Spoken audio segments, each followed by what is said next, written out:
Olá, tudo bem com você? Estou aqui para gravar mais um vídeo, deixar mais uma história da Bíblia, amém? Se você não se inscreveu ainda no canal, esteja se inscrevendo. Meu nome é Rizonaldo. Te peço que ouça esse vídeo até o final, amém? Alguns minutos da sua atenção, ouça esse vídeo até o final. Eu tenho certeza que essa palavra vai falar com você, amém? Em Gênesis capítulo de número 30, versículo 25, diz assim a palavra do Senhor: Depois que Raquel deu à luz a José, Jacó disse a Labão: Despede-me, a fim de que eu vá para meu lar, para minha terra. Amém?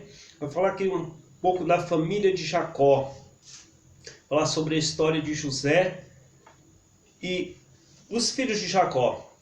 Amém?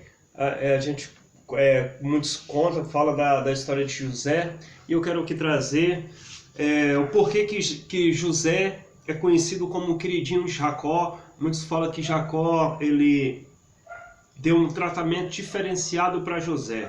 Por que disso? Vamos entender aqui. Nos versículos anteriores do capítulo de número 30, nós vamos ver aqui que Jacó ele teve 6 filhos homens, ou seja, 7 filhos com Leia, sendo uma mulher, 2 com Raquel, e 2 com Bila, e 2 com Zípora. Ou seja, nós vemos aqui que teve um confronto entre as mulheres, as 2 mulheres de Jacó, e também um confronto de Jacó com seu sogro, que era o seu patrão. Amém?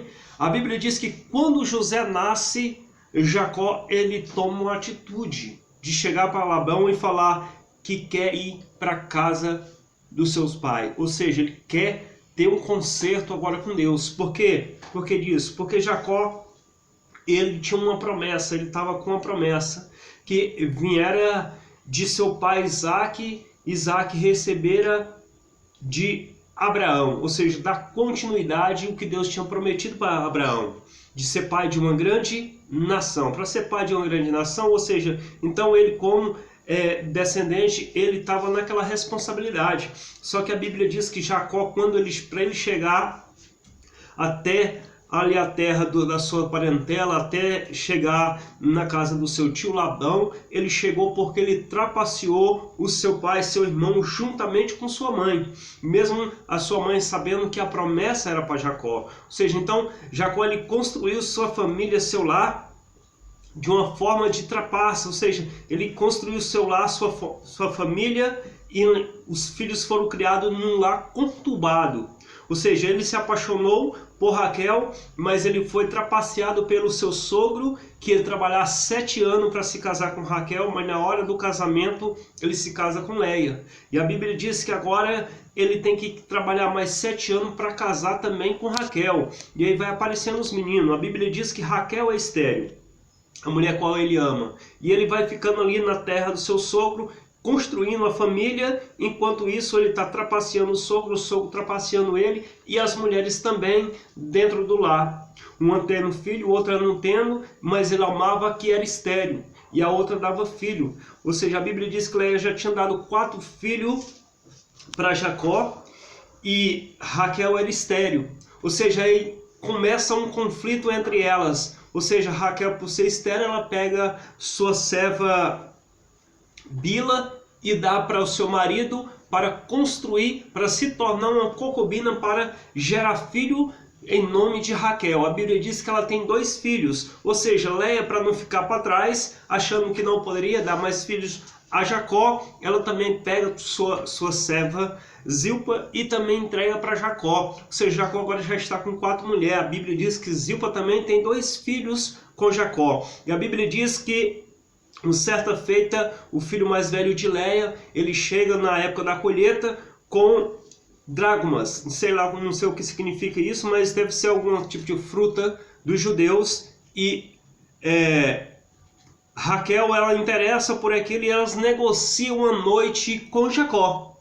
Ao negociar essa noite com Jacó, Leia engravida de novo. E Leia engravida e depois ela engravida novamente mais 2 vezes. Ela tem mais 2 filhos homem e uma filha mulher. Ou seja, Jacó Ele construiu sua família em um lar, em um ambiente conturbado. Ele deu um mau exemplo ali para os seus filhos. Os meninos foram criados em um lar, vendo a sua mãe com sua tia, uma trapaceando a outra, vendo seu pai trapaceando com seu avô e seu avô trapaceando o pai. Ou seja, em um lar que eles tiveram um mau exemplo. Por isso que a gente pega, quando vai contar a história de José, a gente critica muito os irmãos de José, mas a gente não se coloca no lugar deles. Por que eles têm esse tipo de atitude? Porque eles teve esse caráter formado e eles não se conformam com o tratamento que José teve. Ou seja, porque o erro foi de seus pais cometeram o erro, cometeram falha, porque nós somos o espelho para os nossos filhos.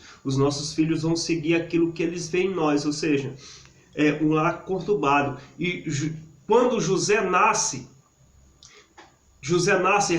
Jacó ele cai em si. Por isso que a Bíblia fala que José foi o filho da velhice, ou seja, ele já estava avançado em idade. Ou seja, como que ele era o filho da velhice? Foi o filho da velhice de Jacó, se Benjamim veio depois. Mas, ou seja, Jacó ele teve como instruir José, deu tempo de instruir José, de formar um caráter em José para ser o seu sucessor, para ser o seu primogênito, e dar continuidade na promessa qual Deus tinha feito para Abraão, e passar de sua geração em geração.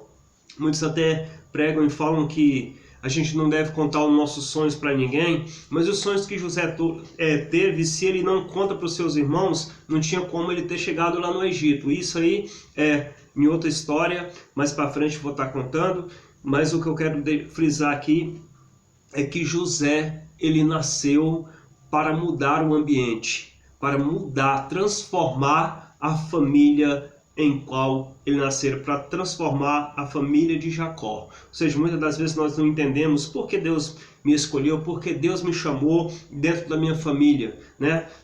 Tem pessoas melhores, tem pessoas do coração melhor, pessoas mais habilidosas, pessoas mais sábias, e por que Deus me escolheu? Muitas das vezes nós fazemos essa pergunta: por que eu? Por que Deus me escolheu para ser a diferença? Às vezes nós somos que nem José, nascemos dentro de um lar, às vezes conturbado, em um lar, em um ambiente que está de cabeça para baixo, um ambiente que foi formado de uma maneira errada, mas nós nascemos para ser a diferença. Nascemos no nosso lar, lá onde nós nascemos para fazermos a diferença. Por isso que Deus nos escolheu, por isso que Deus te escolheu, para ser a diferença. Ou seja, então cumpra o propósito que Deus tem na sua vida. Se Deus te escolheu para estar no meio da tua família, se Deus te escolheu no meio da tua família, é para tu ser sal, para tu ser luz, para tu ser a diferença, para mudar, para transformar o ambiente, amém? Assim como José, seja diferente, faça a diferença. Lá no final do livro de Gênesis, a Bíblia diz que quando José ele vai para honrar os seus irmãos depois da morte de Jacó, os seus irmãos ficam com medo de José agora querer se vingar por tudo que os seus irmãos fez, por ter vendido, por ter invejado ele. E a Bíblia diz que José os consola. Ou seja, José entendeu o propósito de Deus na sua vida, os propósitos de Deus, tudo que ele tem passado, tudo que ele passou foi para que Deus viesse cumprir o propósito que ele tinha, a promessa que ele tinha feito para Abraão. Ou seja, tudo que acontece em nossas vidas, as diversidades, perseguições, luta, muitas das vezes até dentro do nosso lar, as pessoas que a gente menos imagina vêm levantar contra a nossa vida, para nós estarmos ganhando experiência que lá na frente nós vamos entender. Amém? Deus, ele complica e descomplica, depois ele explica porque complicou. Amém? Entendeu? Se gostou desse vídeo, deixa aí o seu joinha. Se não se inscreveu no canal ainda, esteja se inscrevendo, ajuda nós, está divulgando a palavra do Senhor. Deixa seu comentário, alguma pergunta, se você quiser falar, perguntar e sugestão, tiver algum interesse, falar alguma história da Bíblia, deixa aí o seu comentário, que a gente vai estar meditando, estudando e buscando para trazer o melhor para nós. Amém? Que Deus abençoe.